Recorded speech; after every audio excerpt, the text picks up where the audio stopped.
Hello and welcome to the question web chat on how can we retain and use experience, knowledge and wisdom.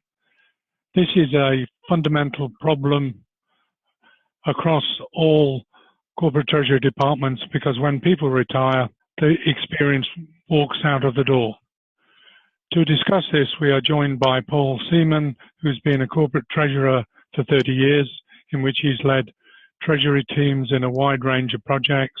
He's now working as an interim treasurer in his own company and advises companies throughout Europe. This is a vital question, Paul, but it's really all about mentoring, isn't it? Thank you, Jack. Yes, it is. Mentoring is really an important feature in today's treasury world. Is it that important? How common is it? Because I don't come across it very often. Well, it's not something that people tend to talk about that often, but actually I think it happens more often than you think. People don't run around saying, I'm a mentor. Actually, I think from my experience, there is quite a lot of mentoring going on. So does that mean you never retire? I mean, I'm never going to retire. I'll always find something to do other than golf. But is that the same with corporate treasurers and people of our age? Jack, I think this depends entirely on the person. Some people really want to retire when they put their pen down at the last day in the office and enjoy playing golf the whole day. Others, like you and I, we like to remain engaged and continue doing part of our profession, which we have done over the last years. And how can you generate confidence in the younger people? I mean, isn't that a problem? I think that confidence is a two-way path. You should have confidence as a mentor in the younger generation who you are helping to move up the ladder. And on the other hand, the younger generation should be willing, and in most cases they are, to have confidence in you and your experience and what you're telling them. But how do you keep up to date? I mean, that's a difficult problem these days. Well, I think there are two key issues here. First of all, when you leave your company, remain in contact with your key peers and contacts who you've had over the years. Secondly, as I like to say, the web is your friend.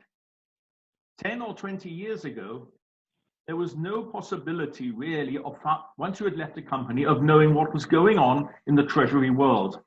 That has changed completely. There are so many good publications which show you and provide you with information that all you have to do is a little bit of reading and a little bit of understanding of what's going on. There's different ways of mentoring. What is the way that works in your experience? Set up a good relationship with someone who's looking for mentoring. That is a very important first point. And then secondly, mentor in as passive a way as possible. In other words, don't just tell the person who you're mentoring what he should do, but push him in the direction that he actually finds that out himself and answers the questions. That's not easy, and it varies by different types of people, different seniorities. I mean, the corporate treasurer, senior corporate treasurer, has a very different sort of requirement from somebody starting at the bottom of the treasury department. That is true, but mentoring has nothing to do with hierarchy or seniority. Mentoring has to do with building trust between the mentor and the mentoree. And that can be done, I think, at all levels. How welcome is it? I mean, if a senior corporate treasurer wanted to be mentored, I mean, they wouldn't call it that. But how do you get in a position so you can advise somebody senior? I can see the juniors being more welcoming, but the senior people? It's certainly possible with the senior people as well. I mean, obviously, you will have had to have a senior role yourself to get in as a treasurer, to get into such a position. But as I said earlier, this is a matter of building trust and confidence.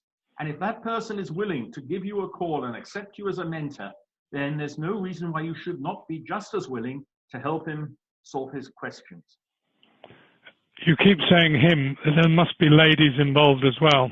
Apologies, of course there are, and just as many. And I know a large number of lady treasurers who could be very good mentors and also are willing to be mentorees. There's difficulties with mentoring. If you go on to the key questions, one of the first problems is, how do you set it up before you retire? I mean, if you're thinking of wanting to continue after you've formally retired, how do you set it up before you leave? Well, I think the important thing is to announce to people of importance in your organization that you would like to remain as a mentor for people who are interested. This should not be any official role. This should only be something to be done more off the cuff than anything else. But if you talk to your HR department, if you talk to your successor in the Treasury department and just offer your advice, you will see how things develop.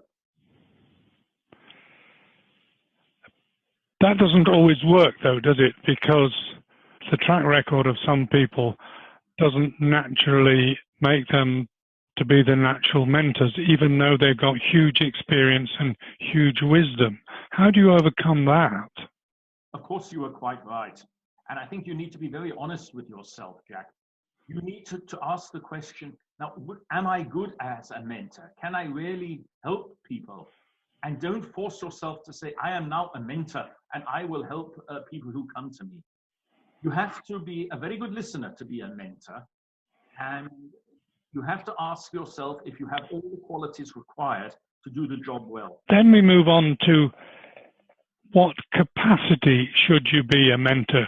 Should you sit on the board and be a senior person on the board or on the Corporate Treasury Advisory Committee? Where does it work best? I think it works best in an unofficial capacity. Yes, of course you can be a board member, but don't forget, for a younger person, that could be a little bit daunting. I think that the best way of doing this is in an unofficial capacity where people know that you're around and will call you or get in touch with you when they feel that they would like to discuss matters.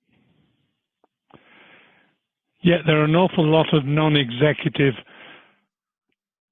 directors and other type of people who do it in a much more formal capacity. Does that work in your experience in corporate treasury?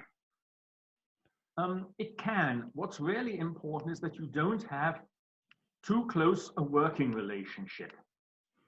It's fine to take on people from the same organization as your mentor, but the relationship should not be one within the actual hierarchy. So your boss is probably not the best mentor around.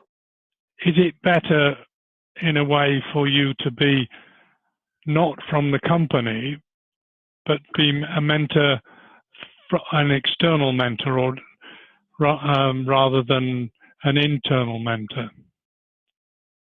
That's a really good question. I don't think that it hurts being from the same company.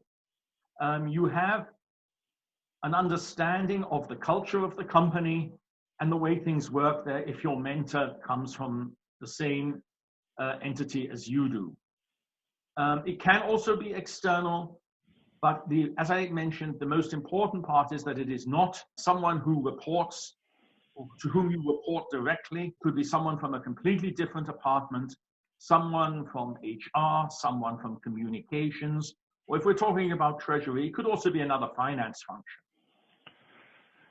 One of the stories from talking about mentors in the Japanese economy was that the people came in one day a week, very old people, sometimes over 80, and were just available for whatever the younger people wanted to ask them.